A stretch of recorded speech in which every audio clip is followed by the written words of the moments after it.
Je te repose la question encore. Je te demande, il s'appelait comment d'abord? Je te pose aussi, je te ramène cette question-là.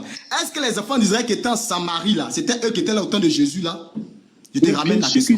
Mais bien sûr qu'ils sont revenus, au peuple. Ils sont revenus à Samarie. Attends, doucement. Donne-moi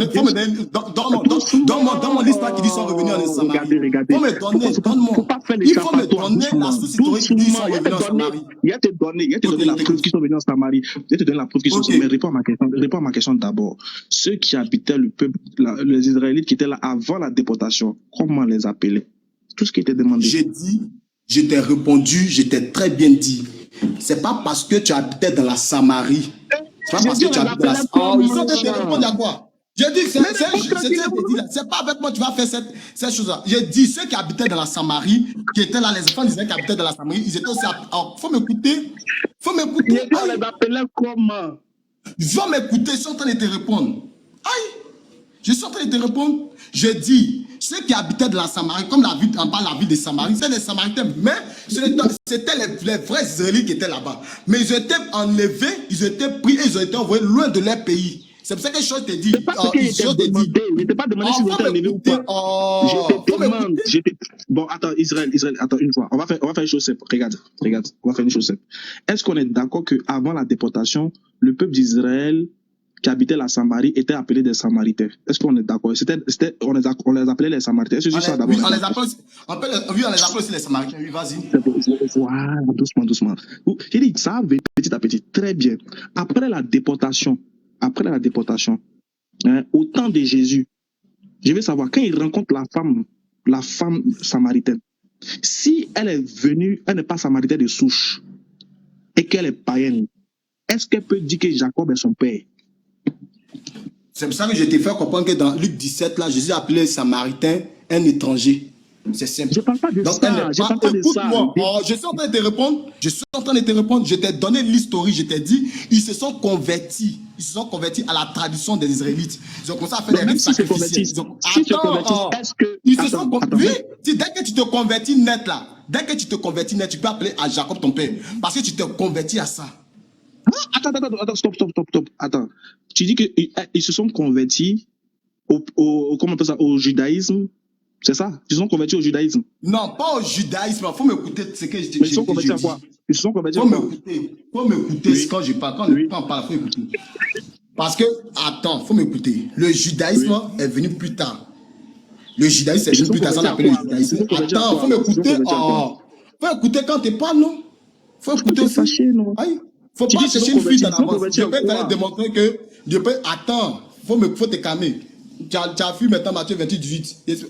Maintenant, tu dois t'accrocher sur les Samaritains. Je dis, faut te calmer, champion, sans dépanner. J'ai dit, tous les points seront fermés. Faut te calmer. Je répète encore. Faut te calmer. Tu comprends, non? Lorsque dans les Écritures, la Bible dit tous ceux qui sont fils de Dieu, on les appelle les fils d'Abraham. Lorsqu'on s'est converti au christianisme, on a appelé fils d'Abraham. Ça ne veut pas dire que c'est Abraham qui m'a accouché. Non. En d'autres termes, quand tu crois en quelque chose et que ça vient de la personne, tu peux te dire que tu as parti. Cette personne est ton père. On peut appeler Abraham notre père. Pas parce qu'elle appelle Jacob en tant que son père. Attends, faut te calmer, champion. Ça ne te répond pas parce qu'elle appelle Jacob en tant que son père. Que ça veut dire qu'elle est israélite depuis sous. Je t'ai montré des sources bibliques d'abord. Et je t'ai montré des sources. C'est pas ce que j'ai dit. Faut te calmer. Ma question d'abord, j'ai dit, tu dis qu'elle s'est convertie. Voilà pourquoi elle dit que Jacob est son père. Elle s'est convertie en quoi pour dire que Jacob est son père? C'est ce qu'elle te demande? Attends, je relis 2 Rois 17 là même. Attends. 2 Rois 17. Il t'a pas demandé de relire. Il a dit dans Jean 4. Faut te calmer. On est dans Jean 4. On a fini 2 Rois. Je vais lire 2 Rois 17. Tu vas savoir avec quoi elle s'est convertie. D'accord, relis 2 Rois 17. Relis 2 Rois 17 si tu veux. Il faut relire 2 Rois 34 même. Ici là, quand tu t'amuses, moi. Faut te vanter seulement. Moi ici, assis, tu regardes. Faut lire 2 Rois 78. Mais ici là, tu vas répondre à ma question. La femme là, quand elle dit que Jacob est son père, elle s'est convertie à quoi pour dire ça? Tu vas répondre. Est-ce que tu as un enfant? Tu finis avec ça, frère. 2 Rois 17 verset 24. Je vais te montrer c'est à quoi ils sont convertis. Ok, il faut te calmer. Il ne faut même pas parler. Le roi d'Assyrie. D'abord, les enfants d'Israël s'étaient livrés à tous les péchés. Il commence au verset 22. que Jéroboam avait commis, il ne s'en détenait point. Jusqu'à ce que l'Éternel eût chassé Israël loin de sa face, comme il l'avait annoncé par tous ses serviteurs, les prophètes. Et Israël a été amené captif loin de son pays en Assyrie, où il est resté jusqu'à ce jour. Au verset 24, le roi d'Assyrie fit venir des gens de Babylone, de Kouta, d'Ava, de Hamath, des Sepharvaïm, les établit dans les villes de Samarie, à la place des enfants d'Israël. Donc, il n'y avait plus les enfants d'Israël là-bas. C'était des étrangers qui étaient mis là-bas. Ils prirent possession de Samarie et ils habitaient dans ces villes. Lorsqu'ils commençaient à y habiter, ils ne craignaient pas l'Éternel et l'Éternel envoyait contre eux des lions qui les tuaient. On dit au roi d'Assyrie, les nations que tu as transportées et établies dans les villes de Samarie ne connaissent pas la manière de servir le Dieu du pays. Et il envoie contre elles des lions qui les font mourir parce qu'elles ne connaissent pas la manière de servir le Dieu du pays. Le roi d'Assyrie donna cet ordre. Faites-y aller l'un des prêtres que vous amenez de là en captivité, qu'il parle pour s'y établir, et qu'il leur enseigne la manière de servir le Dieu du pays. Un des prêtres qui avait été amené en captif de Samarie vint s'établir à Bethléem et leur enseigna comment ils devaient craindre l'Éternel. Mais les nations firent chacune leur Dieu dans les villes qui habitaient, les plaça dans les maisons, et au lieu par les Samaritains, les gens de Babylone firent Sukkot, ainsi de suite, toutes ces choses-là. Donc, je m'arrête là. Donc, ils avaient envoyé des prêtres dans le but de les enseigner la loi juive, de les enseigner la loi de Moïse, comment adorer leur Dieu, l'Éternel. C'était un prêtre qu'ils avaient envoyé là-bas. Donc, c'est à ça maintenant qu'ils ont accepté plus tard. C'est ça que je vais te faire comprendre là. C'est ça qu'on appelle converti et accepter leur Dieu. Le verset est clair. Est-ce que je peux parler? Est-ce que je peux parler? Tu peux pas t'en sortir, moi. Attends, doucement. Le prêtre qu'ils emmènent, attends, même quand tu prends le verset, il dit, il te prend partout. Le prêtre qu'ils amenaient là, pour venir les enseigner la parole, il était quoi? C'était un Samaritain ou pas? Il était un juif, il n'était pas samaritain. Attends, c'est pas le peuple samaritain qui était déporté, selon toi, en captivité? C'est le peuple israélite qui était déporté en captivité. Et maintenant, les Samaritains étaient amenés dans la... Écoute-moi. Attends, il a fini de parler. Mais tu peux pas essayer de répondre, non? Attends, doucement. Le mot Samarie, là, c'est le nom de quoi? D'abord, parce qu'on ne comprend plus bien. C'est le nom de quoi? C'est le nom d'une région. D'une région. D'une région de quel pays? D'Israël. Aïe. Ceux qui habitaient là-bas les appelaient comment? Oh, c'est pas les affaires de ceux qui habitaient. Est-ce que le sujet de ceux qui habitaient les appelaient comment? Le sujet est de savoir. Attends, faut te calmer. Le sujet est de savoir. Attends, faut te calmer. Le sujet est de savoir. Non. Le sujet est de savoir. Le sujet est de savoir. Samaritains qui étaient là au temps de Juifs, au temps de Jésus là. Je te répète. Le sujet est de savoir. Les Samaritains qui étaient là au temps de Jésus là. Est-ce que c'est des Israélites de plus souce et de plus race? C'est ça que tu dois poser comme question. Écoute, tu vas me dire ce capital là. Regarde comment répond. Il t'a dit que tu es petit dans le débat. Regarde le peuple d'Israël. Attends, le peuple de Samarie là, c'est Omri qui a créé le mot Samarie. Il a acheté une montagne, il a créé le mot Samarie. Il appelait la ville la Samarie en Israël. Ceux qui habitaient là-bas, là, ils habitaient le nord, on les appelait les Samaritains. C'était les enfants d'Israël de souche. Sauf que les enfants d'Israël de souche là, ils commettaient de l'idolâtrie, ils adoraient des faux dieux. Dieu les a pris, il les a menés en captivité en dehors d'Israël. Après là, ces mêmes gens là, ils vont revenir parce que quand le peuple là-bas sera remplacé par d'autres peuples, les peuples aussi vont venir commettre les mêmes idolâtries, ils seront tués par des lions. Donc qu'est-ce qu'ils vont faire? Ils vont aller prendre des prêtres de là-bas, un prêtre samaritain ou enfant d'Israël, pour venir leur enseigner l'adoration du vrai Dieu. Donc, ça veut dire qu'ils vont revenir sur leur tête d'une manière ou d'une autre. Le temps de Jésus, la femme samaritaine, là, il te dit bien, quelle que soit ta conversion, il te dit bien, elle dit à Jacob, elle dit à Jésus plutôt, es-tu plus grand que notre père Jacob qui nous a légué ce puits, qui nous a donné ce puits-là en héritage? C'est que le puits était l'héritage des enfants d'Israël et non de ceux qui se convertissaient.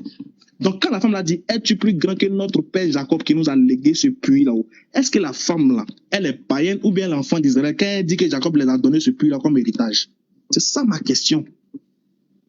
Tu dis, elle s'est convertie. J'ai dit, bon, elle s'est convertie en quoi? Pour appeler Jacob son père qui lui a donné ce puits. Je t'ai déjà répondu. Dieu a déjà répondu à longtemps. Tu me dis, elle s'est convertie à quoi? Elles sont converties au rite et au culte des choses des Israélites. C'est ce que j'ai lu le verset ou bien chaud dans ta tête là. Tu ne comprends pas ce qu'il dit. Ils sont convertis au rite et aux choses des Israélites. C'est ce qui veut te faire comprendre. Depuis lu le verset, mais tu ne comprends pas. J'avance, c'est bon, j'avance. Regarde, maintenant tu dis que Pierre, je vais te prendre encore sur un autre point. Tu dis que Pierre a prêché Tu dis que Jésus avait demandé à ses disciples d'aller prêcher aux non-juifs. Très bien.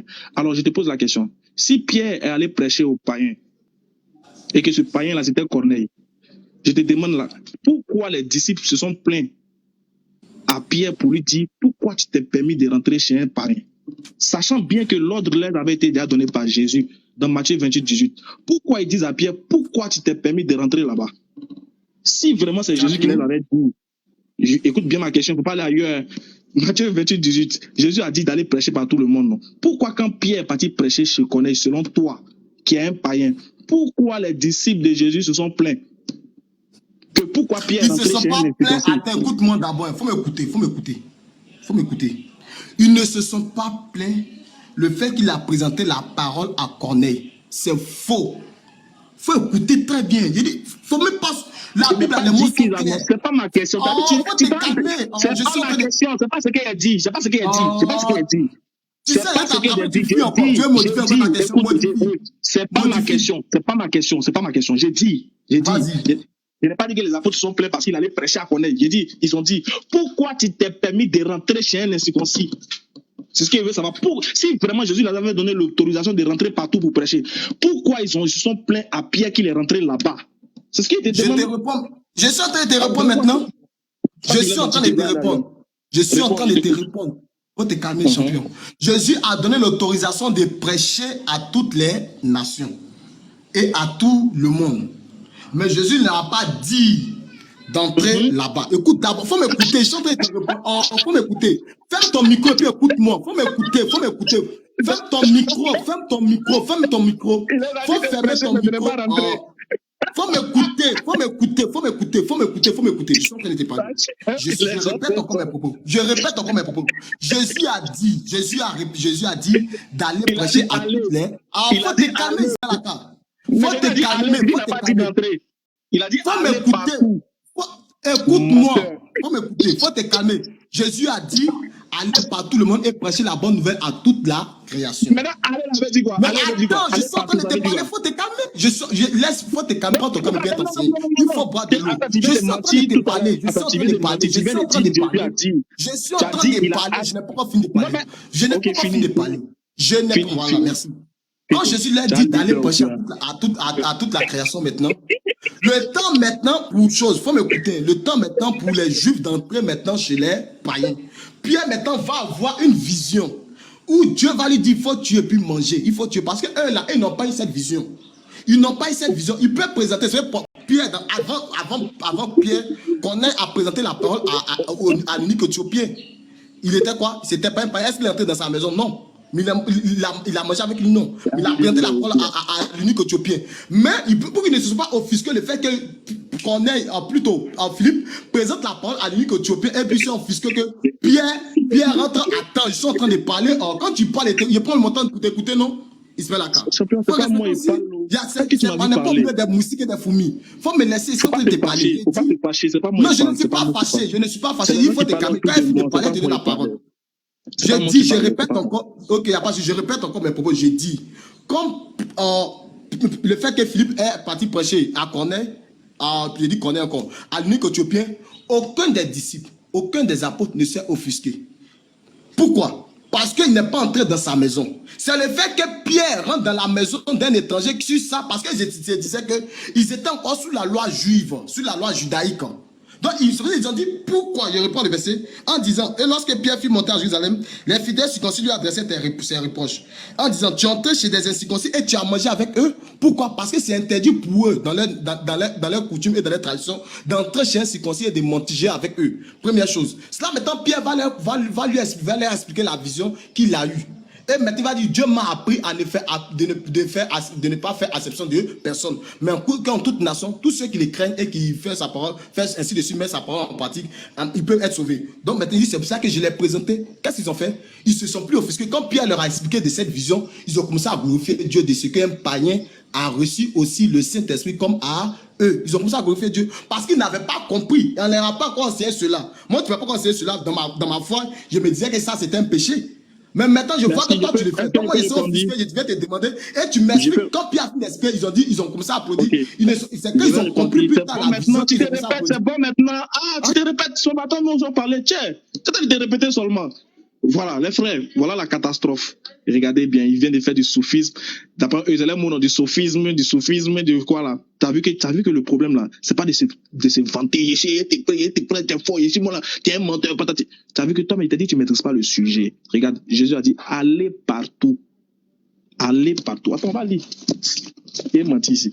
Toi, t'es plus éloquent que Jésus, quoi. Mais toi, tes oreilles, elles s'entendent mieux que Pierre. Ah, tiens. Ils ont dit, faut pas rentrer là-bas. Tu peux prêcher aux païens, mais faut pas rentrer chez eux. Aïe. On peut mentir comme ça. Ah. Tiens, avant là, les prêches, là, on rentrait dans les maisons pour aller prêcher. Arrête ça. Moi, tu mens. Bien. Jésus dit ceci, Matthieu 28, 18. Les Écoutez bien. disciples, montre-moi une fois les disciples sont entrés dans la maison d'un païen. Pourquoi Philippe a prêché la parole à Cornélie? Pourquoi Philippe a prêché la parole à chose? Pourquoi Philippe a prêché la parole à qui? Comment ça s'appelle? Il dit que tu peux plus offusquer. Tais-toi, je vais parler. Tu es en train de mentir comme ça, tu fais chose. Bébé, ça va bien se passer, t'inquiète, j'ai pas fait fort. Doucement, j'ai parlé. Jésus dit, Matthieu 28, 18. Ah, t'inquiète, ça va pas faire mal. Jésus dit, allez par toute la terre. Jésus s'étant approché, parla ainsi. Tout pouvoir m'était donné dans les cieux et sur la terre. Allez, faites de toute la terre mes disciples, les baptisant au nom du Père, du Fils et du Saint-Esprit, et enseignez-leur à observer tout ce que je vous ai prescrit. Tu vois? Donc Jésus lui-même demande à ses disciples de partir, d'aller enseigner les gens à tout ce de tout ce qu'il les avait prescrit. Jésus n'a jamais dit, ici dans ce verset-là, de ne pas rentrer chez eux. C'est faux. Il n'a jamais dit ça. Si tu veux, le verset où il a dit de ne pas rentrer chez eux, là, ça, il t'a cité le verset, mais tu as fait semblant de ne pas comprendre. Il t'a dit que ton niveau, il est faible. Mais c'est pas encore fini, regarde. Il y a une question encore qui a bien t'enfoncer encore dans le clou. Parce que tu peux pas dire qu'il y avait une loi qui interdisait les Juifs d'entrer chez les païens. C'était pourquoi alors? C'était pourquoi? Parce qu'entrer chez un païen en tant que disciple, c'était de là lui annoncer la parole de Dieu. Donc, si tu dois parler si Jésus t'a envoyé pour aller prêcher à un païen, et que ce païen est dans la maison, tu dois rentrer là-bas. Parce que Jésus a dit à Pierre, si vous rentrez chez quelqu'un, que vous lui parlez de Dieu, de mon évangile, et qu'il ne veut pas là, secouer la poussière sur vous et puis sortez. Donc, Jésus m'avait donné l'ordre à ses disciples de rentrer chez les gens. Faut pas mentir. Jésus a dit, si vous rentrez quelque part et que la maison n'est pas digne de vous accueillir, là, sortez, remuez sur vous la poussière et puis partez. Donc il avait demandé à ses disciples de rentrer. Donc arrête de mentir d'abord, qu'il a dit à ses disciples de ne pas rentrer, pas flotteur du dernier degré. Donc il a demandé même à Pierre de rentrer chez les gens pour aller parler. Mais il devait annoncer la parole seulement aux Juifs. Il dit, tu n'as pas trouvé un. Regarde, maintenant, qu'est-ce que tu as fait? Tu as cité Pierre. Tu dis les disciples de Jésus ont prêché aux non-juifs. Voilà maintenant la question qui a bien t'enfoncé. Ça là, il sait que tu as nous fait un rap de 3 minutes encore. Bon, écoutez bien la question qu'il a lui posée. Puis Pierre a prêché à un non-juif, à un païen. Alors pourquoi dans la Bible il est écrit que Paul dit, celui qui a fait de Pierre l'apôtre des incirconcis a fait de moi l'apôtre des païens. Je veux savoir, quand Paul dit que Pierre est l'apôtre des incirconcis, ça veut dire quoi? Faut venir ici, hein? Faut pas fuir, faut venir ici. Il te dit que... Bien, tu as compris la question? Quand tu as fini, j'ai compris ta question. Tu as fini, non? J'ai réitéré, ça fait quoi? J'ai réitéré. J'ai dit bien. Tu dis que les disciples de Jésus ont reçu l'ordre de prêcher aux païens. Alors que Paul vient, il dit, celui qui a fait de Pierre l'apôtre des circoncis a fait de moi, Paul, l'apôtre des incirconcis et des païens. Je veux savoir, quand Paul dit que Pierre est l'apôtre des circoncis, d'abord qui sont les circoncis et qu'est-ce que ça veut dire être apôtre des circoncis? Tu as fini? Marié. Tu as fini? Bien Merci. fini même. Il faut te calmer, champion. Il faut fermer ton micro. Quand tu as parlé de mes thèses, je t'ai écouté. Je répète encore mes propos. J'ai très bien dit et j'ai dit. Pierre est rentré chez Corneille. Les frères ont été offusqués le fait que Pierre soit entré dans la maison de quelqu'un. Quand Jésus disait rentrer dans la maison, il parlait de la maison des Israélites. Dans Matthieu 10, va lire le verset. Va lire le verset. Je reprends le verset de Matthieu 10. C'est là que tu vas comprendre. Il ne parlait pas des païens. Tu veux faire le sophisme. Matthieu 10. Tu ne sais pas ce qui t'a arrêté là. Matthieu 10, verset chose. Dans quelques villages, il dit, allez plutôt vers les brebis perdues de la maison d'Israël. Dans quelques villes ou villages que vous entrez, informez-vous s'il trouve quelques hommes dignes de vous recevoir et demeurez chez lui. Chez qui? Chez la brebis perdue de la maison d'Israël où vont partir. En entrant dans la maison, saluez-la. Si la maison est digne, que votre père vienne sur elle, mais si elle n'est pas digne, que votre père retourne. Lorsqu'on ne vous recevra pas et qu'on n'écoutera pas vos paroles, sortez de cette maison et de cette ville, secouez la poussière de vos pieds. Il parlait des enfants d'Israël. Il parlait de, ce que tu es en train de, le verset que tu parles là, c'est des enfants d'Israël qui parlaient et non pas des païens. C'est des enfants d'Israël qui parlaient, non pas des païens. D'abord, il faut ouvrir ton cerveau et regarde très bien les versets, première chose. Et deuxième chose, dans Acte 15, il dit non, que pourquoi Pierre dit, Pierre a fait la peau des circoncis et il a fait la peau il m'a fait la peau des païens. Donc, tu reconnais que il y a la peau des païens. D'abord, première chose, tu reconnais qu'il peut y avoir des apôtres des païens. En d'autres termes, la parole du Seigneur Jésus-Christ aussi doit être aussi adressée aux païens. C'est pour ça que Pierre dit, écoute ce que les propos de Pierre. Acte 15, verset 3. Après avoir été accompagné par l'église, ils poursuivirent leur route à travers la Phénicie et la Samarie, racontant la conversion des païens, et ils causaient une grande joie à tous les frères. Première chose. Arrivé à Jérusalem, ils furent reçus par l'église. Les apôtres et les anciens, ils racontaient tout ce que Dieu avait fait avec eux.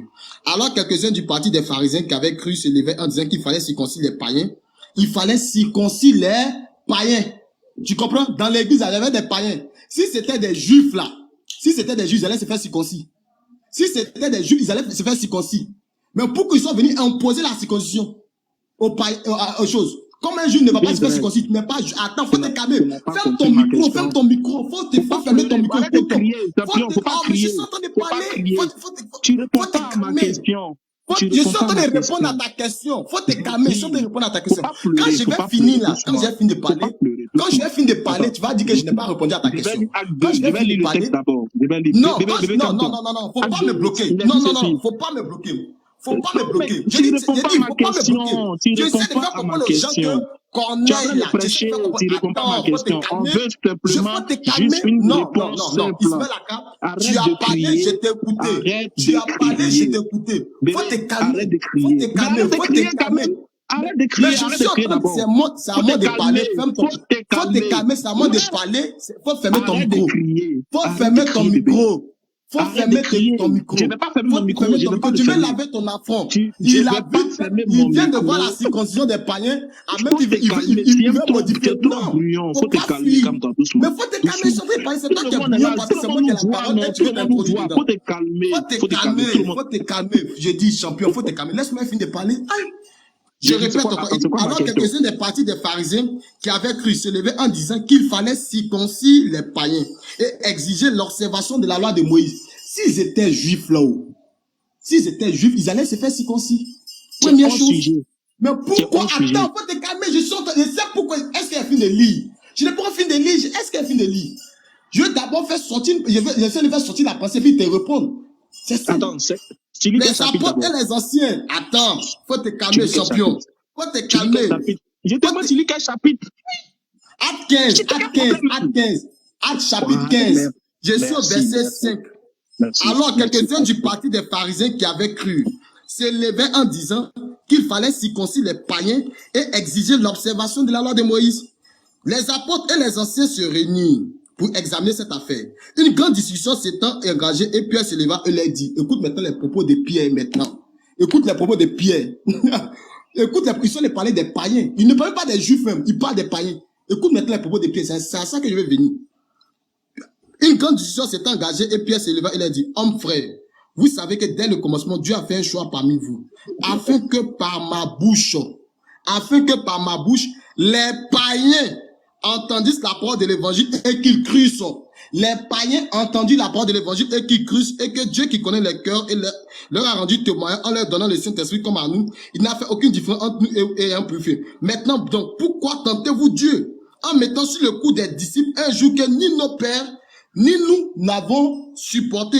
Même ceux qui disent ni nos pères n'avons. Donc, les pères des Juifs là ne sont pas pères des païens. Il n'a pas dit nous les pères de nous tous. Non. Il dit ni nos pères, ni nous n'avons pu porter. Écoute très bien les propos de Pierre. Il dit afin que par ma bouche, les païens entendissent la parole de Jésus et qu'ils puissent croire. C'est bien écrit dans la Bible. Donc là, Pierre aussi a prêché aux païens. Donc c'est même le même mot païen que Pierre a utilisé ici là. C'est le même mot païen que Pierre a utilisé ça. Donc quand Paul dit, maintenant, quand Paul dit, je réponds à ta question. Quand Paul dit, Jésus a fait de moi, attends.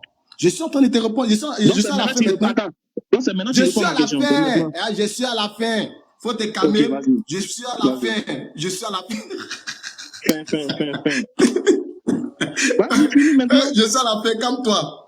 Je dis que non, comme Paul dit, Jésus a fait de moi apôtre des Juifs. Cela ne veut pas dire que apôtre des Juifs, apôtre des païens, et il a fait de Pierre apôtre des Juifs. Ça veut dire que Pierre doit uniquement prêcher aux Juifs et moi prêcher uniquement aux païens, parce que même Paul a prêché aux Juifs et il a prêché aussi aux païens. Donc, mais sa mission qui était bien définie, la mission de Paul qui était bien définie, c'était aux païens. Sa mission était bien définie aux païens, mais il pouvait annoncer la parole aussi aux Juifs. C'est-à-dire quand tu vas prendre Acte 13, Acte 12 et Acte 22, tu vas voir que Paul a prêché la parole aux Juifs.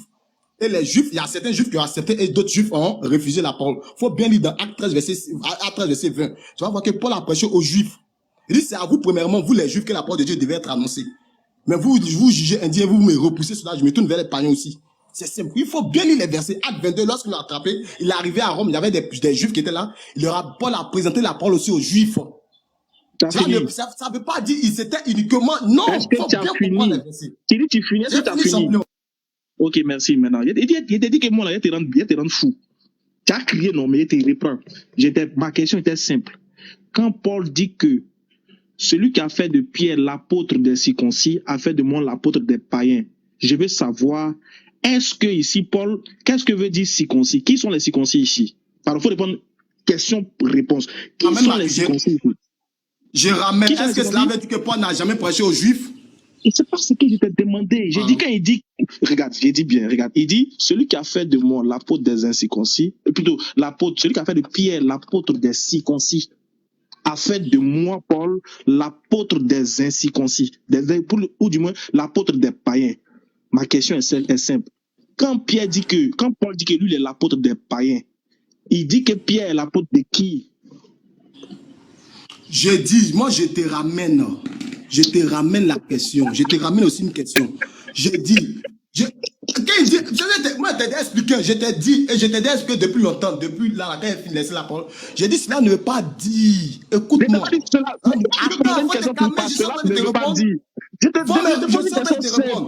il dit, celui qui a fait de moi, attends, faut m'écouter. Quand il dit, faut m'écouter, quand il dit, celui qui a fait de moi l'apôtre des païens, a aussi fait de Pierre l'apôtre des circoncis, il m'a fait l'apôtre des choses aussi, des incirconcis. Non, papa, mais ça va. Attends, faut te calmer. Je suis en train de te répondre, champion. Qu'est-ce que tu as? Dit, écoute la lecture. Attends, il fait la lecture, j'écoute. Il est écrit dans Acte 2. Il te rend à 10. Acte 2, verset 8, je crois. Il est dit. Non, attends, c'est pas Acte 2. Il est dit, voilà. Acte 2, 8, exactement, c'est ça. Car celui qui a fait de Pierre l'apôtre des incirconcis a aussi fait de moi l'apôtre des païens. Quand Paul dit qu'il est l'apôtre des païens, là, on comprend ce que ça veut dire. Mais quand il dit que Pierre est l'apôtre des circoncis, ça veut dire quoi?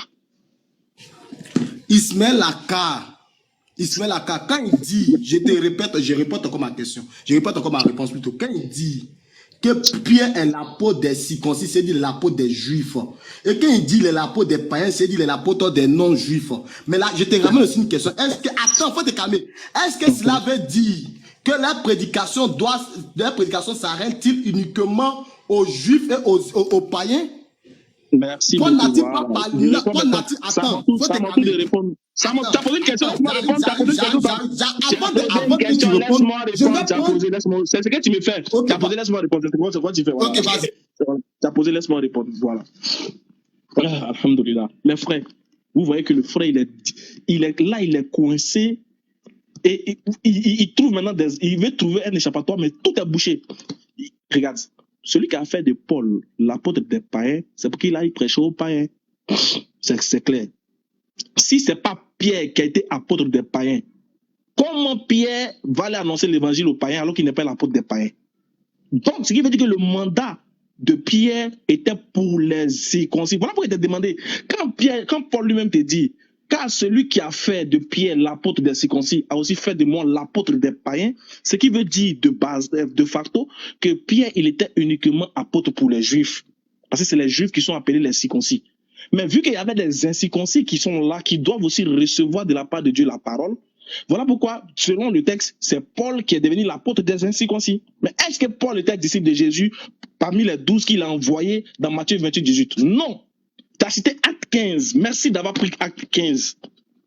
Tu as cité Acte 15, voulant te réconforter dans ta position. Il t'a dit qu'il y a un mois là. En fait, bon, bref, revenons au sujet. Acte 15, qu'est-ce qui s'est passé dans Acte 15? Mais bien sûr que dans Acte 15, il y avait eu un débat entre Paul, Barnabas et les disciples. Il y avait eu un débat, ce qui a suscité exactement la réaction de Pierre. Pourquoi il y avait eu un débat entre eux? Parce que les doctrines se contredisaient. Parce que Paul demandait aux hommes de ceux qui devaient accepter la foi de Jésus de se faire circoncis. Faut pas fuir, hein. Viens ici. Faut pas fuir, viens. Écoute, Ismaël Aka, je suis là.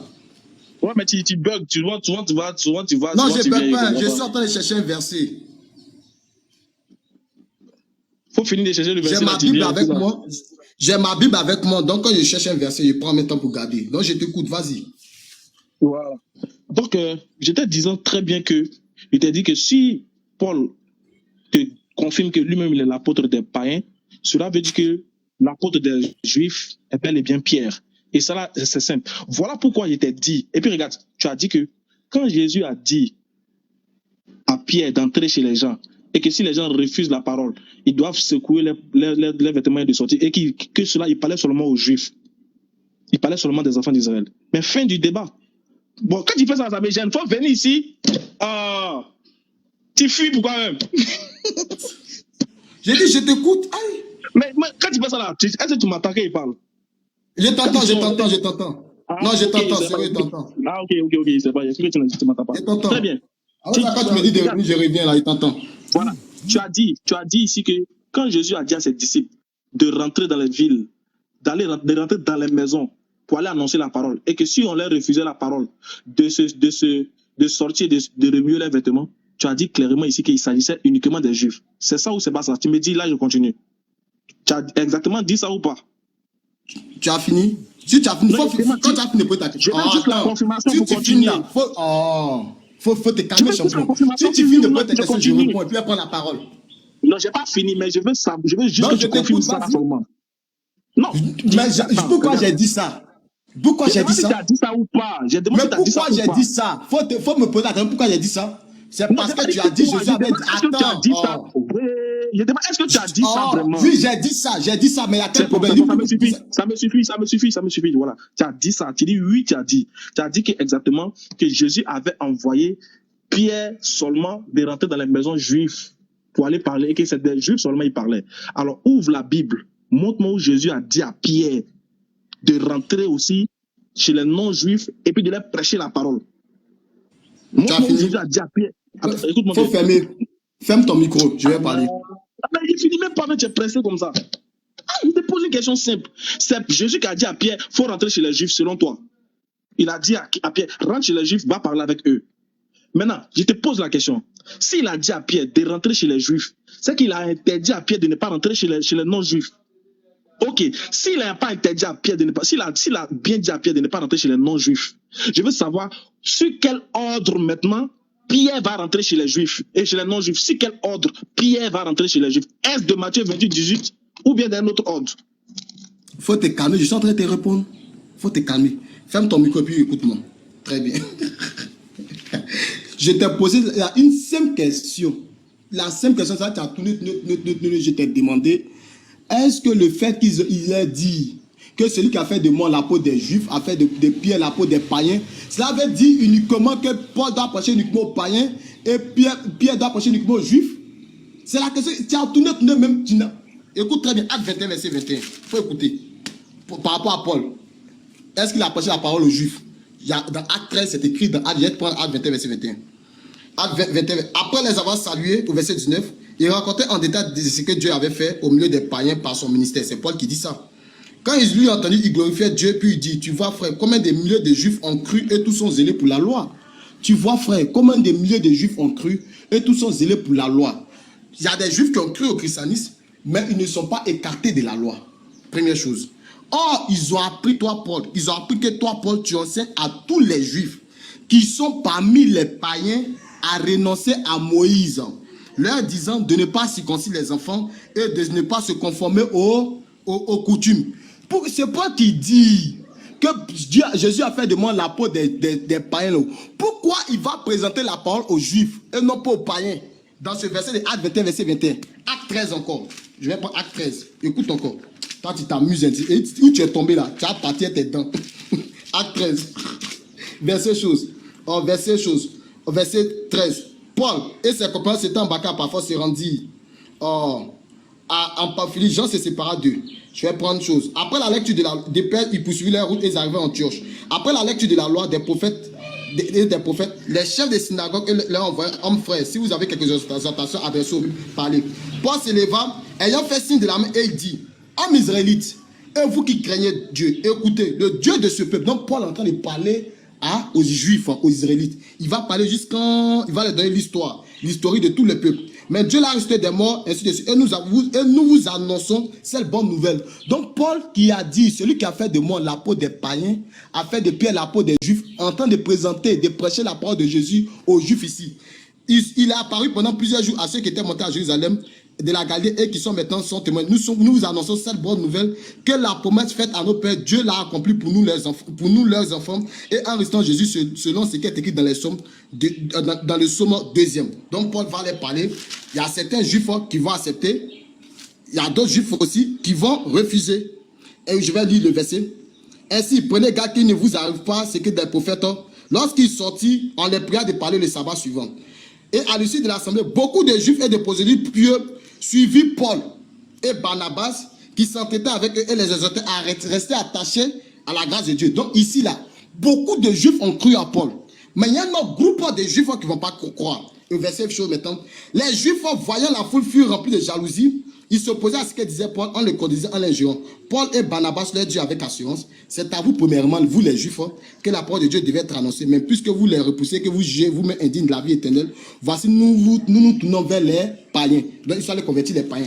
Je prends encore le dernier verset dans le dernier chapitre de Actes. Acte 28. Comme il s'est retiré, ou c'est même Acte 28, au bout de 3 jours, Paul convoqua les principaux des Juifs, Acte 28, verset 17. Et quand il fut réuni, il leur adressa ses paroles, hommes frères, sans avoir rien fait contre le peuple, ni contre nos coutumes, il va leur adresser la parole du Seigneur. Car le cœur de ce peuple est devenu indécis. Sachez donc que ce salut de Dieu a été envoyé aux païens et qu'ils l'écouteront, parce qu'il a représenté l'évangile. Il y a certains juifs encore qui ont refusé. Et puis la Paul dit, sachez-le que cet évangile-là sera envoyé aux païens et qui vont l'écouter. Donc, celui qui ouvre maintenant la brèche pour entrer dans les nations, pour mieux prêcher la parole, c'est Paul, dans les nations. Mais cela ne veut pas dire que Pierre n'a pas prêché la parole aux païens, parce que dans Acte 15 que je t'ai lu, Pierre a dit, Dieu par ma bouche a annoncé la bonne nouvelle aux païens et ils ont cru. C'est ce que le verset qui vient de lire. Et maintenant, tu me prends Matthieu 10, verset 5. C'est toi qui as dit que, c'est moi je t'ai dit que Jésus a dit, allez partout le monde prêcher la bonne nouvelle à toute la création. Et tu me dis, mais pourquoi Jésus a dit, allez partout le monde prêcher? Et puis il rentre et puis il s'est offusqué. Il te dit, non, le temps n'était pas encore accompli, le fait d'entrer chez les païens. Et tu m'as pris le verset de Matthieu 10, Jésus a dit d'entrer dans les maisons, d'aller prêcher. Il dit, non, les maisons dans lesquelles Jésus a dit d'entrer là-haut, c'était les maisons des Israélites. Et non pas la maison des païens. Donc maintenant, Dieu va donner une vision à Pierre dans Acte 10. J'ai lu le verset pour que les frères puissent comprendre. Acte 10, Acte 10, où c'est même? Acte 10, verset 14. Même Pierre a ouvert ces choses. Il vit le ciel, un objet semblable à une grande nappe attachée par les 4 coins qui descendait s'abaissait sur la terre, où se trouvaient tous les quadrupèdes éradiés de la terre. Une voix lui dit, lève-toi, Pierre, tu et mange. Mais Pierre dit, non Seigneur, car je n'ai jamais mangé rien de souillé ni d'impur. Pour la seconde fois, ainsi de suite. Donc quand cette vision va finir, Pierre ne va pas comprendre cette vision. C'est plus tard, lorsqu'il va entrer chez Corneille, qui va comprendre, quand les gens vont venir vers lui, qui vont lui parler, le fait d'aller chez Corneille maintenant, qui va comprendre plus tard la vision que Jésus maintenant ouvrait à Pierre, donc lui donnait maintenant cette ordonnance maintenant de pouvoir entrer chez les païens, et il va expliquer cette vision-là à Corneille dans Acte 10, où c'est même. Mais Pierre se releva au verset 28. Vous savez, il a dit qu'il a défendu un juge de ses liés, mais Dieu m'a appris en effet à exception de personne. Et Corneille dit, il y a 4 jours à 7 heures, j'ai prié la maison, il va lui expliquer sa vision qu'il a eue. Aussitôt, j'ai envoyé vers toi. Alors Pierre ouvre la bouche et dit, en vérité, je reconnais que Dieu ne fait point exception de personne, mais quand toute nation, celui qui est parti de la justice, lui est agréable. Il l'a envoyé, il va lui expliquer tout. Il dit maintenant, comme Pierre prononçait la parole, le Saint-Esprit est descendu sur lui et puis il va demander maintenant, pouvons-nous refuser l'ordre du baptême à ceux qui ont reçu le Saint-Esprit comme à nous? Et sur ces paroles, ils étaient baptisés. Et c'est pour cela qu'il va aller expliquer cette vision-là à qui? Aux autres disciples, pour leur faire comprendre que c'est le Seigneur lui-même qui lui a donné la vision pour qu'il puisse entrer chez eux. En d'autres termes, les temps sont accomplis. La période est arrivée. Pierre, lève-toi, va et rentre chez Corneille pour que tu puisses lui présenter la parole. C'est pour ça que je t'ai fait comprendre que Philippe a présenté la parole à l'unique Éthiopien. Les disciples n'étaient pas offusqués. Mais pourquoi Pierre présente la parole à chose et puis ils étaient offusqués? C'est le fait que le temps n'était pas encore accompli pour eux de rentrer là-bas. Je m'arrête là. Ok, merci. Moi, je crois que je t'ai laissé étaler pour que tout le monde comprenne que tu dis rien, en fait. Et tout le monde, ici, si vraiment les gens sont lucides et simples, ils te diront exactement qu'ils n'ont rien compris de ton développement. À part les fanatiques, hein. À part les fanatiques. Bon, les gens c'est que c'est un âme sauvage. Bon, est-ce que moi, je peux celui pas... qui ne comprend rien, c'est que c'est un âme sauvage. Bon, vous voyez. Il faut être un enfant de Dieu pour comprendre. Parce que s'il ne comprend pas, c'est toi qui as dit ne comprennent pas. Tu es dans les oreilles pour dire ne comprennent pas. La plupart de ceux qui ne comprennent pas là, ils vont savoir. Moi, c'est les versets qui t'ont donné. C'est toi qui as fait du sophisme. Je l'ai laissé parler, vous voyez. Je l'ai laissé parler. À son tour, regardez, il est allergique à la vérité. Parce que, regardez, moi, je vais vous expliquer, vous allez comprendre clairement. C'est même pas fait du verbiage. Vous voyez, il parlait, je l'écoutais tranquillement. Dès qu'il a commencé, il est perdu. Les frères, personne n'a retenu, mon frère, faut pas te mentir, faut pas te consoler. Personne n'a retenu quelque chose de ce que tu as dit. On n'a rien compris au juste. Parce que le thème, il est simple. Jésus a donné un ordre dans Matthieu 28, 18. Il a dit allez, c'est à l'impératif. Il a dit allez, faites de toute la terre mes disciples. Les baptisants du Père, du Fils et du Saint-Esprit. Est-ce qu'ils sont allés? La question, c'est ça la grande question. D'abord, la première preuve qu'ils ne sont pas allés prêcher aux non-juifs, c'est que depuis la soit crucifixion et mort de Jésus, après l'adoption du Saint-Esprit, jusqu'à Corneille, il y a eu plus de 10 ans qui se sont passés. Ismaël, c'est la conclusion. Laisse-moi parler. Quand tu parlais, là, c'est interrompu. Mais est-ce qu'il était interrompu? C'est pas la conclusion, on est en train de parler. D'accord, il n'y a pas de souci. Laisse-moi parler. Regardez bien. C'est pas grave. Tu penses que tu as cassé le rythme, les gens vont pas comprendre. Il y a revenu dessus, je reviens. Donc, le thème, c'était ceci. Matthieu 28, 18. Est-ce que Jésus a ordonné à ses disciples, les 12, d'aller prêcher aux non-juifs ou à des païens sur base de cet ordre? Il y a eu entre cet ordre et la venue de Pierre chez Corneille, il y a eu des années qui se sont passées. Donc ça prouve que les disciples n'ont pas bougé, ils sont restés dans leur coin. Quand ils sortaient même quand ils sortaient, la Bible te dit, ils annonçaient la parole seulement aux Juifs. 1. De 2, regardez bien. Pierre, lui-même, il vient de citer quand Pierre a dit dans Acte 15 que c'est par ma bouche que les païens ont compris la parole là. Je lui ai expliqué, je lui ai dit que, regarde, pour les Juifs, là, ils considèrent les autres comme étant des païens. Mais Corneille n'était pas un païen dans le vrai sens du terme, mais il était un étranger, il n'était pas juif. C'est ce qu'il était précisé. C'est dit, Corneille, là, il n'est pas juif, mais ce n'était pas un païen, parce que la Bible dit, il craignait Dieu. Il était quoi? Réponds, vas-y, il était quoi? S'il n'est pas juif, il est quoi? Mais le verset 10 va te répondre. Mais tu es un plaisantin, hein. Non, faut dire il était quoi? S'il n'est pas juif, il est quoi? Tais-toi. Mais laisse-moi. Quand tu parlais, je t'ai même pas interrompu. Tais-toi et puis écoute l'enseignement. Le débat est fini. Le débat est fini. Tu dis que Corneille n'est pas juif. S'il n'est pas juif, il est quoi? Il y a 2 grands peuples. Il y a les juifs et il y a les païens. Après ça, c'est fini. Il n'y a plus autre peuple encore. Tu dis que Corneille n'est pas juif. Est-ce que tu peux me laisser parler? Est-ce que tu peux me laisser parler? Est-ce qu'au moins tu peux m'écouter au moins? Tu pensais que tout ce que tu disais la vérité, quoi? Non, regarde, je t'ai dit que Corneille, il y a une nuance entre étranger et païen. Corneille n'était pas un païen, il était un étranger. Voilà. Écoute bien la réponse de ta stupide question que tu poses. Acte 10, verset 1. Il y avait un homme à Césarée, nommé Corneille, centenier de la cohorte dite italienne. Voilà son origine. De la cohorte dite italienne. Cet homme était pieux. Cet homme était pieux, craignant Dieu avec toute sa maison et faisait beaucoup de monde et priait Dieu continuellement. Est-ce que tu comprends français?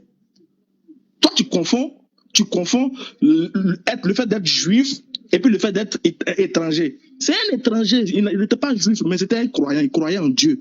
On dit qu'il craignait Dieu et priait Dieu continuellement. Il n'était pas juif, il était quoi?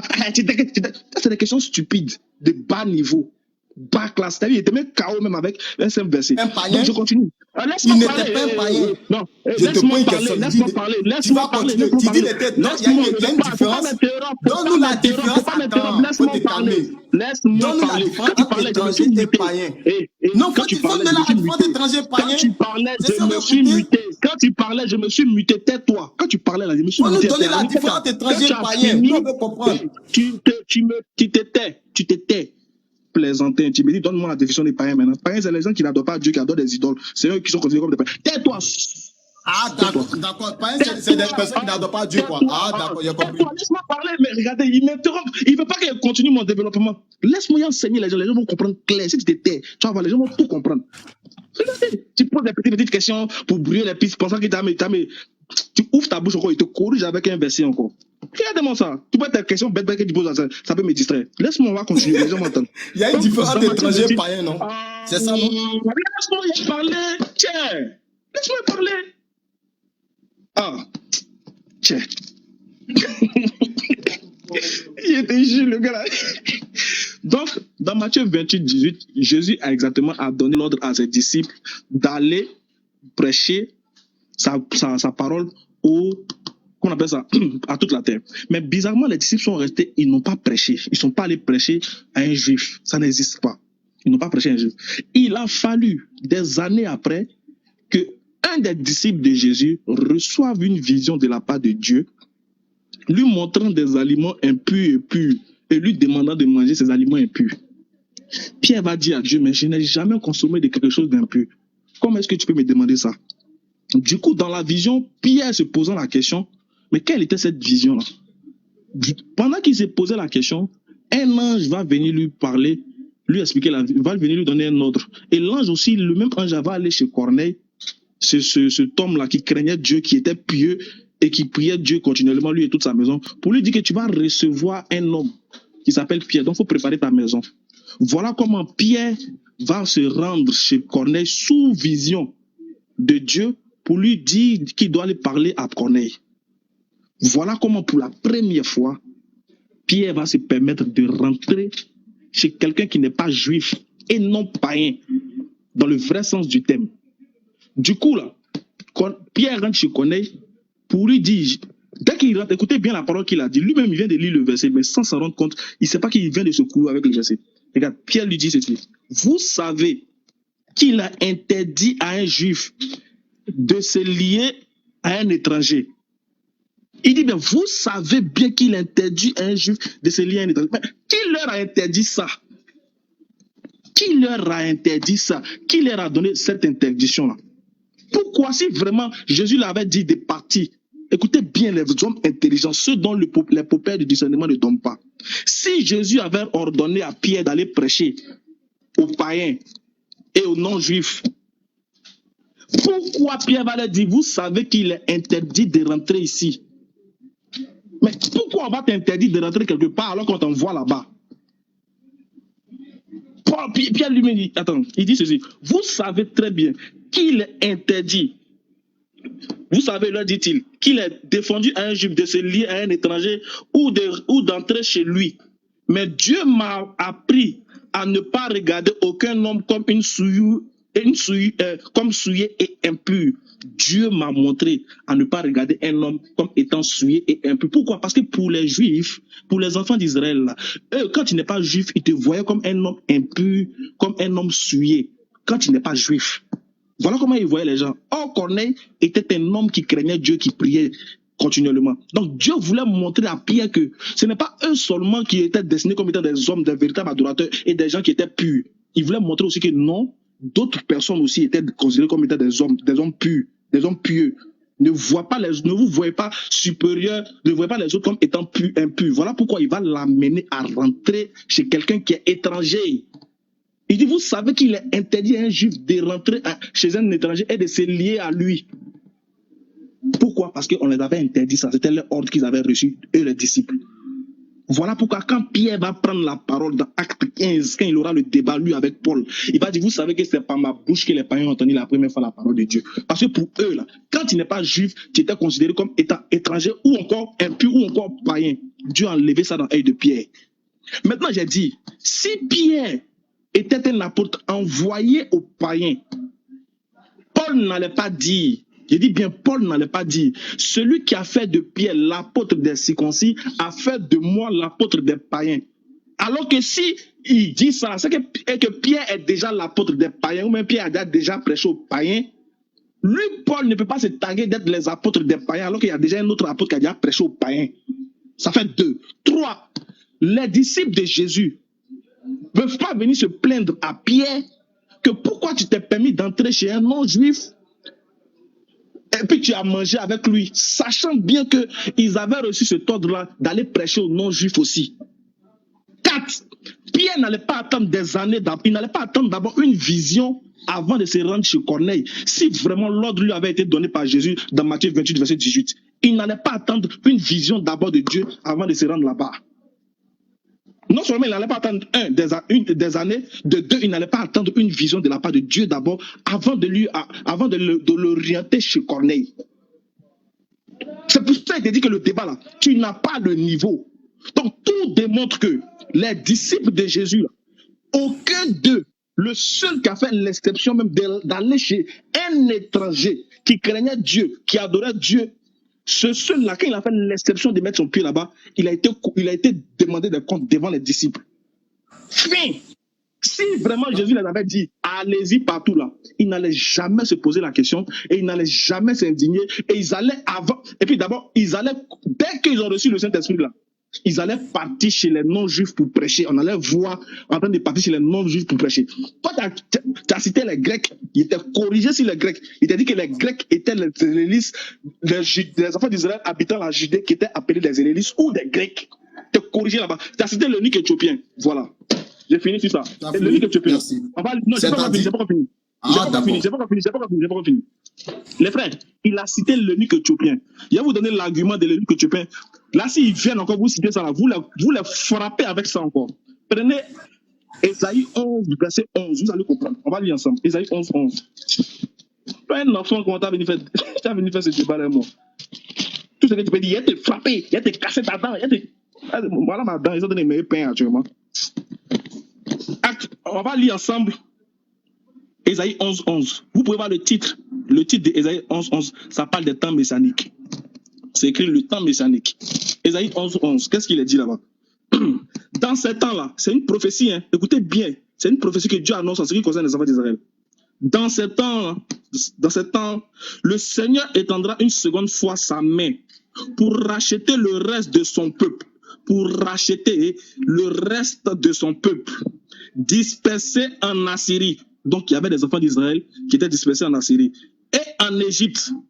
Voilà pourquoi tu peux comprendre. On va te parler de l'eunuque, on peut te parler de l'Éthiopien. J'ai oublié quel est celui qui était en Éthiopie, j'ai oublié son nom. Et puis, on dit en Égypte, à Patros et en Éthiopie. Le verset dit qu'ils étaient dispersés tous en Éthiopie. Il s'élèverait une bannière pour les nations. Et il rassemblera les exilés d'Israël et il recueillera les dispersés de Juda des 4 extrémités de la terre. Et lisez bien, Ésaïe 11, verset 11 à 13. Dans ce temps-là, le Seigneur rendra une seconde fois sa main, étendra une seconde fois sa main pour racheter le reste de son peuple. Dispersé où? 1. En Assyrie. 2. En Égypte. 3. À Patros. 4. En Éthiopie. C'est là-bas on trouve l'eunuque éthiopien. Mon frère, c'est là-bas on trouve l'eunuque éthiopien. Parce que le peuple d'Israël était dispersé partout. même en Éthiopie. Donc, on te dit que l'eunuque éthiopien là, Philippe est venu le trouver en train de réciter, en train de lire un livre. Le livre de qui? Le livre d'Ésaïe. Qui avait le droit de lire le livre d'Ésaïe? C'était seulement que les Juifs. La preuve, le livre d'Ésaïe était écrit en quoi? En hébreu. Comment un Éthiopien vient lire en hébreu s'il n'est pas hébreu? Donc, on te dit que le livre, il est venu lire le livre d'Ésaïe. Et puis, Philippe lui demande, est-ce que tu comprends ce que tu lis? Il dit non. Je lis, mais je ne comprends pas. Il faut que quelqu'un m'explique. Voilà comment Philippe maintenant va lui expliquer la parole. Alors, on te dit clairement, pour finir sur ça, s'il n'était pas juif, comment il peut avoir le livre d'Ésaïe et comment il peut le lire? Donc, tu comprends, mon frère, que tu es vraiment perdu. Tu n'as rien à voir avec le débat. Je tenais à te dire, merci d'avoir participé. Moi, j'ai fini sur. Après, on me donne la parole pour la conclusion. Moi, j'en ai fini. Merci. D'accord, il n'y a pas de souci. Ok. Tu vois, dans une seule phrase, toi seul, tu te contredis. C'est-à-dire, tu te débats, tu te dis, tu te dédis, tu te dis, tu te dédis. Et ce n'est pas n'importe qui t'en fait débat. C'est-à-dire, je prends le temps de bien écouter. Tu te dis et tu te dédies. C'est-à-dire quoi? Tu dis une chose. Corneille n'était pas juif, mais n'était pas païen. Première chose. Que c'est écrit qu'il était un étranger. Donc, en d'autres termes, il n'est pas un païen, mais c'est un étranger. Et pourquoi il va venir dire à ce dernier-là que c'est interdit à un juif d'entrer chez un étranger? Qui l'a interdit cela? Et tu dis c'est Jésus qui l'a interdit cela. C'est écrit où, si tu veux mettre la différence entre païen et étranger, c'est écrit où Jésus a dit à ses disciples de ne pas entrer chez un étranger. C'est bien écrit de ne pas aller chez les païens et non pas étranger. Le mot étranger n'a pas été utilisé là-bas. Donc si tu veux faire la différence entre païen et étranger, c'est-à-dire que c'est quoi un étranger, c'est quoi un païen. Essaie de nous faire la différence là. Tu ne peux pas faire la différence, tu veux fuir, tu fais le sophisme. Et tu te dis et tu te dédies. Tu dis d'abord que ce n'est pas un païen, mais c'est un étranger. Première chose. Et secondement, tu dis qu'il était interdit aux disciples d'entrer chez les païens. Mais comment tu peux dire qu'il est interdit aux disciples d'entrer chez les païens et que Pierre rentre chez un étranger? Tu dis non, que Jésus interdit cela. Toi-même, est-ce que tu comprends ce que tu dis même? Est-ce qu'il y a quelque chose même? Est-ce que tu comprends? Il dit, tu es un enfant. Tellement que tu veux tellement avoir raison, sans t'en rendre compte, tu te contredis toi-même dans la même phrase. Je répète encore, tu as bien dit que Corneille est un étranger, que ce n'est pas un païen d'abord. Je dis d'abord, donc dis-nous la différence entre un païen et un étranger. Tu n'arrives pas à faire cette différence et tu dis, Pierre a dit à Corneille que c'est interdit à un juif d'entrer chez un étranger et que c'est Jésus qui lui a interdit. Mais quand on voit l'interdiction de Jésus, Jésus a dit n'allez pas chez les païens et non pas chez les étrangers. Donc si pour toi il y a une différence entre un étranger et un païen, c'est que ici là, le fait que quelque chose rentre chez Corneille, il ne va pas dire que c'est interdit. Il ne va pas parler de cette interdiction. Tu vois comment toi seul tu fais le sophisme, tu mens, toi seul tu te mens à toi-même sans te rendre compte. En attirant sur toi un jugement. Et devant tout le monde, tu te mens à toi-même. Non, il n'est pas un païen, c'est un étranger. Mais quand il finit de faire sa conversion, qu'est-ce que Pierre dit? C'est tout. Est-ce que Pierre a dit non, que c'est pas un païen, mais c'est un étranger? On dit le verset de Acte 11. C'est bien écrit. Il dit quoi? Oh, puisque Dieu leur a accordé le même don qu'à nous, que nous qui avons cru au Seigneur Jésus-Christ, pouvais-je moi aussi m'opposer à Dieu? Après avoir entendu cela, il s'est calmé et glorifié Dieu en disant, Dieu a donc accordé la repentance aussi aux païens. Dieu a donc accordé la repentance aussi aux païens. C'est bien écrit païen. Donc, le fait qu'ils soient étrangers, c'est un païen. Tous ceux qui ne sont pas juifs sont des païens. Tous ceux qui ne sont pas juifs là, c'est des païens. Tu ne peux pas me démontrer que ceux qui sont juifs là, ce n'est pas des païens. C'est faux. Tous ceux qui ne sont pas juifs, on les appelle les païens. Ou bien les hommes des nations, ou bien les incirconcis. Voici les noms qu'on leur donne. Les incirconcis, les païens, les étrangers, ou bien les hommes des nations. C'est comme ça qu'on les appelle tous ceux qui ne sont pas juifs. Donc, il ne faut pas faire le sophisme pour dire non, il y a une différence entre étrangers et tu peux aller voir dans le livre de Exode. Lorsqu'il y aura, c'est ce qu'on appelle un étranger. Un étranger, c'est quelqu'un qui ne fait pas partie de ta famille. C'est ça qu'on appelle un étranger, qui ne fait pas partie de ton cercle. Pour moi, si moi je te crois, tu peux être, quand je t'envoie de ma famille, tu es un étranger de ma famille, parce que tu n'es pas de ma famille. Si je t'envoie dans ma ville, dans mon village d'où je suis, tu seras un étranger pour eux parce que tu es Annie. C'est ça qu'on appelle un étranger. C'est simple. Donc tous ceux qui ne sont pas juifs, on les appelle les étrangers ou bien les païens. C'est comme ça qu'on les appelle. C'est comme ça que Jésus nous a appelés les païens, les hommes des nations. C'est simple. C'est pour ça que quand tu parles là, il faut essayer de te comprendre. C'est-à-dire tu ne vaux rien là. Tu ne connais pas. C'est-à-dire l'école là, c'est important. Quand Pierre est parti chez Corneille, il a dit quoi? Il dit, il interdit à un juif d'entrer chez un étranger. Plus tard, dans Acte 11, il dit non, ils étaient contents parce que Dieu a accordé la repentance aussi aux païens. Donc l'étranger qui était là-bas, on l'appelle aussi un païen. Donc, le mot étranger est transformé ici en mot païen. Donc ils ont parlé des païens, ce n'était pas des connards qu'on parlait. Il faut prendre les gens sérieux. Et les gens sont là, non, fais un débat. Moi, ça me fait rire. Quelqu'un qui se dit, ils appellent ça coup magistrat, ça dit non, que c'est au milieu des ânes, c'est au milieu des moutons que chose peut être roi. C'est-à-dire quoi? Le mouton peut être roi. Ou bien l'âne peut être roi. Au milieu des moutons que l'âne est roi. C'est simple. Au milieu des moutons que l'âne est roi. Parce que c'est l'âne qui va parler, puis les moutons vont écouter. Et ils ne vont même pas comprendre à discerner ce qu'il dit est vrai ou bien c'est faux. Et il s'en prend Ésaïe 11. Avant de prendre Ésaïe 11, il faut bien lire Ésaïe 11. Avant de tomber sur le verset 11. Il faut commencer au verset 9. On dit, il ne fera ni tort en ce jour-là. Le rejeton d'Isaïe sera là comme une bannière pour les peuples. Première chose, on dit pour les peuples. Et non pas pour un peuple. Première chose, les nations.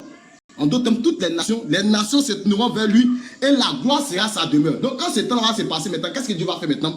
Plus tard maintenant, dans ce même temps que les nations vont tourner vers le rejeton d'Isaïe et que les peuples vont le regarder, dans ce même temps, le Seigneur étendra une seconde fois. C'est-à-dire maintenant quand il dit une seconde fois, il y avait une première fois.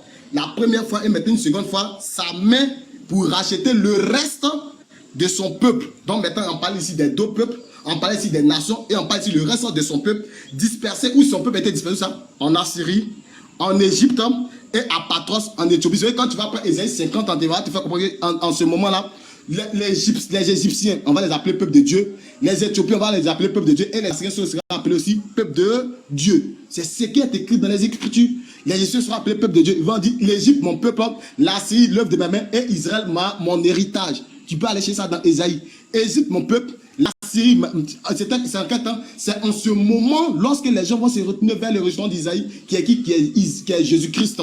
Les nations vont se tourner vers Jésus-Christ, que maintenant les nations vont se tourner vers Jésus-Christ, que lorsqu'ils vont rentrer là-bas, que Jésus mettra ces choses. Dieu va étendre sa main sur les nations, sur les pays dans lesquels où les Juifs sont dispersés. C'est cette prophétie-là c'est cette prophétie-là qui s'accompagne dans Apocalypse 11, où il y aura ces deux points d'Apocalypse 11 qui vont aller prêcher aux Juifs lorsqu'ils seront dans les pays ou dans la diaspora. C'est pour ça que les apôtres ont demandé à Jésus, est-ce en ce moment que tu rétabliras le royaume d'Israël? C'est-à-dire, il dit, ce n'est pas à vous le moment et le temps que le Père a fixé de sa propre autorité, mais vous recevez le Saint-Esprit survenant sur vous et vous serez mes témoins à Jérusalem, dans la Judée, dans la Samarie et jusqu'aux extrémités de la terre.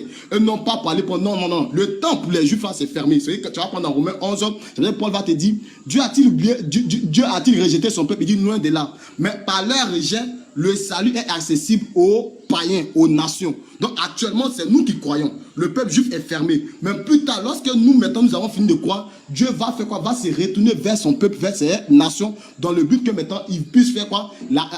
Il puisse se retourner vers son peuple pour envoyer les deux points d'Apocalypse 11 qui sont Élie et Moïse. Là, tu ne connais pas. Bon, tu es fermé. Je ne vais pas trop t'entrer dans les mystères des Écritures. Même pour te faire comprendre que dans les Écritures, lorsque tu as pris le livre de Matthieu 28, verset 18 ans, j'ai fait directement ma conclusion, puis tu auras ta conclusion. Je ne sais pas, conclusion, c'est combien de minutes? Conclusion, c'est combien de minutes? Là, je vais faire ma conclusion. Et Ismaël Akash, j'ai fini de parler, mais c'est combien de minutes? Non, si tu as fini de parler, attends d'abord. Si tu as fini de parler, attends, doucement. Non, si tu parles, je vais reparler encore. Oui, c'est attends. Non, je te demande si tu parles, je reparle encore. Oui, non, en fait, je n'ai pas fini de parler. Je n'ai pas fini de parler. Je vais continuer. Tu as fini, moi, je n'ai pas fini. Je n'ai pas fini. Donc, quand on rentre dans les Écritures, faut te calmer. Quand on rentre dans les Écritures, le gars essaie de faire du sophisme dans le but de jeter la boue sur les Écritures. Il essaie de faire comprendre à ces personnes, à ces moutons qui le suivent, on appelle le suivisme moutonnier, à ces moutons qui le suivent, non, qu'il y a une différence entre les étrangers et les païens. C'est qu'il ne peut pas me démontrer ça par les Écritures, qu'il y a une différence entre les étrangers et les païens. C'est pour ça que Jésus a appelé le Samaritain un étranger. Les païens sont appelés des étrangers. La Bible dit quoi? Dans le livre de Colossiens. Attends, il faut te calmer. Ils sont en train de parler dans la Bible, c'est écrit que dans le livre de Colossiens. Vous êtes... Attends, je suis en train de parler, non? Quand tu as parlé longuement, je t'ai écouté pendant presque 10 minutes. Je t'ai écouté. Tu as fini, non? Tu te répètes. Je n'ai pas encore fini. Vous étiez étrangers aux alliances de Dieu C'est ça qu'on appelle un étranger. C'est quand tu vas prendre un exode. Lorsqu'il y aura un étranger chez toi et qui veut séjourner chez toi et qui veut faire la fête des Pâques, il doit se faire circoncire lui et toute sa famille avant de faire quoi? De séjourner chez toi et de fêter la Pâque avec toi. C'est simple. Donc, quand on parle d'un étranger, c'est quelqu'un qui n'est pas juif. Il est non juif. Tu ne peux pas me montrer une seule écriture où un étranger là, c'est un juif. Tu es parti, non, excepté connaître. Donc, tu sais que quand on dit excepté connaître, donc connaître pourrait quoi? Connaître un étranger. Et puis tu vas fermer connaître. Tu vas partir sur l'unique éthiopien en disant que l'unique éthiopien. Attends, toi, tu es quitté où même? Donc, parce que je comprends une autre langue, ça veut dire que je suis une chose. Des gens qui sont bilingues. Toi, quand tu lis en arabe, là, ça veut dire que tu es arabe. Pourquoi quand tu lis le Coran en arabe, ça veut dire que tu es arabe. Quand d'autres lisent les livres en espagnol, ça veut dire qu'ils sont espagnols. Lui, c'est un ministre, c'est pas n'importe qui. C'est un dignitaire. Donc, quand ces personnes-là passent là, il y a des traducteurs. À côté d'eux, lui-même peut être aussi un traducteur. Donc, le fait qu'il lise le livre d'Ésaïe, peut-être qu'il est en langue hébraïque, ou bien qu'il a été traduit dans sa langue, il lise le livre d'Ésaïe, il n'a pas dit qu'il ne comprend pas. Non, c'est qu'il dit qu'il ne comprend pas le texte là. Il ne comprend pas le texte. Et non pas, il n'arrive pas à traduire les textes. C'est là maintenant Philippe est monté pour lui expliquer ce que dit le texte. Et non pas pour venir traduire. Il est monté pour lui expliquer de qui on parle. Ou bien c'est de lui-même, le prophète parle de lui-même. Ou bien d'un autre. Donc, en d'autres termes, il comprenait la traduction. Si c'était traduit dans sa langue éthiopienne, il comprenait la traduction. Mais c'est un dignitaire. Si toi, selon toi, parce que je comprends une autre langue que je suis forcément, je parle la langue française, parce que c'est un pays francophone. Il y a d'autres qui parlent l'anglais, ils sont français, mais ils parlent l'anglais. Cela ne veut pas dire que c'est des anglais. Je ne sais pas de pas que c'est français. Je comprends aussi Gouro. Toi, tu es Annie, tu comprends la langue française. Mais est-ce que ça veut dire que tu es français? Quand tu lis les textes en arabe, c'est dire que tu es arabe. Pourquoi? C'est-à-dire, il y a l'eau même dans votre tête, quoi. Essayez de réfléchir, frère.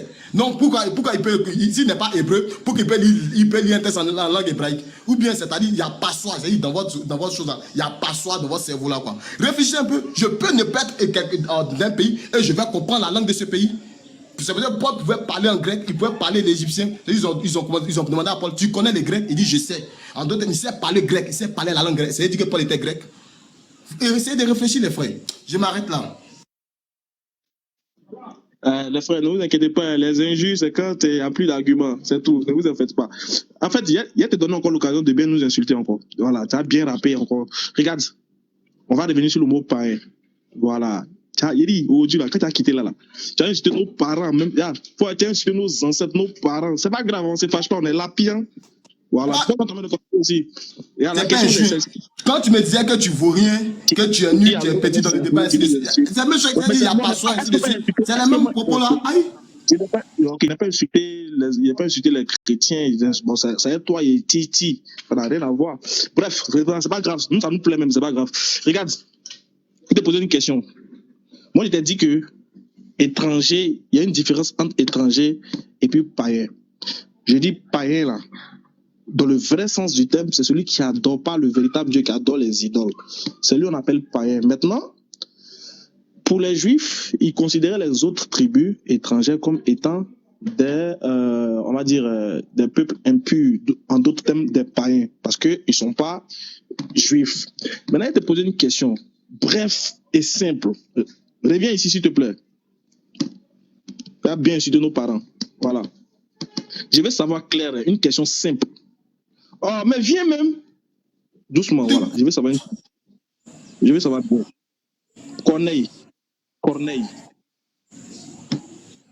Je veux savoir d'abord, je veux que tu me donnes la définition du mot païen. C'est que pour toi, païen dans la Bible, c'est celui qui adore Dieu ou bien c'est celui qui adore les idoles?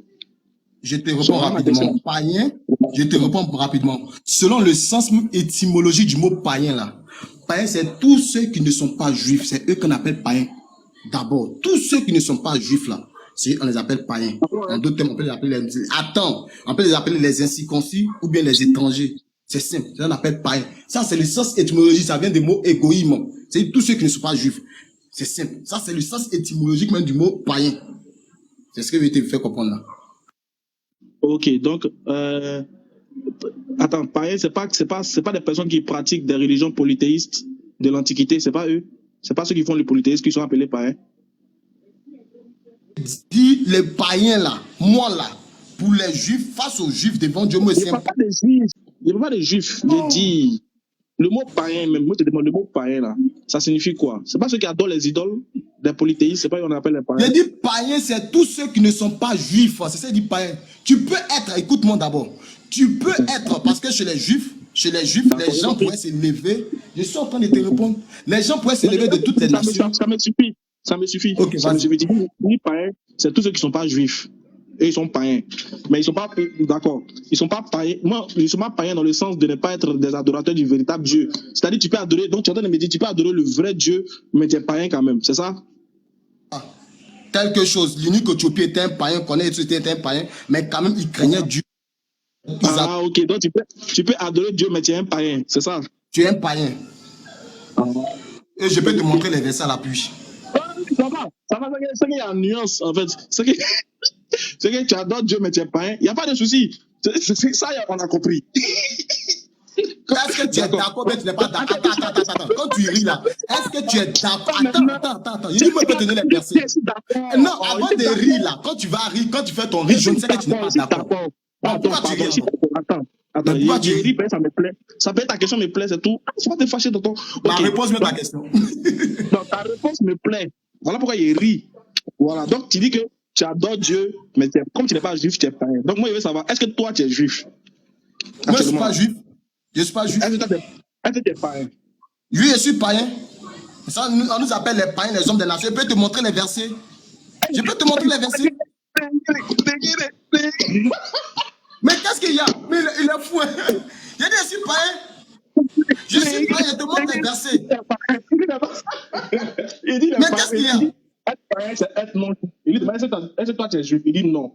Il dit, est-ce que toi tu adores Dieu? Il dit oui. Il dit, est-ce que tu es païen? Il dit oui. Ok, merci beaucoup. Ça a enregistré. Merci beaucoup et à la prochaine.